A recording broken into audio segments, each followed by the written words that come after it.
one thing you said is even a psychiatric evaluation for gender dysphoria will survive for this process, right?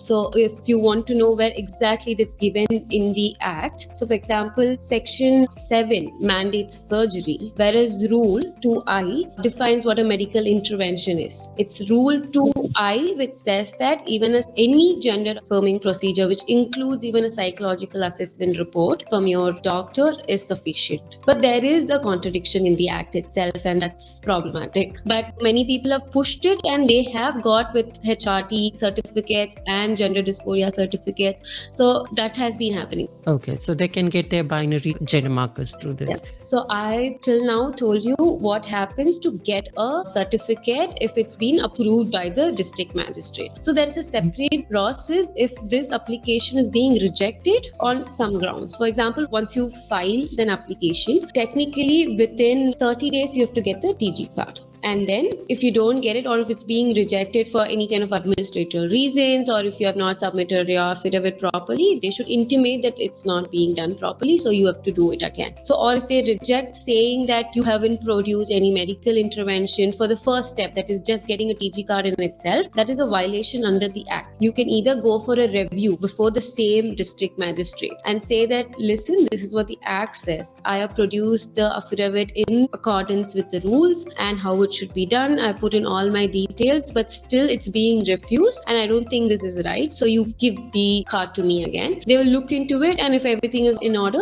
they can give it to you. And if it's not being done, you have another alternate remedy, that is the appeal, saying that I've been refused the ID card for so and so reasons, but it is not right and it's not in accordance with the Act. So for example, even recently one of our clients was rejected. They had applied for a revised TG card where the gender marker needs to be female. They had submitted the HRT certificate by the medical officer and everything was in order, but they had rejected it saying you didn't undergo surgery. So we had to file an appeal before the appellate authority in each state. So this has to be notified by the government themselves. So in this case, it was the district collector in the capital of the state. So we had to file an appeal saying that, listen, even though the Act says this, Rule 2I does say any medical intervention, and the rules for providing a change in the gender marker in the TG card itself says any medical intervention only. So after going through the appeal, they had a hearing, and after that they have now been directed to give a revised TG card.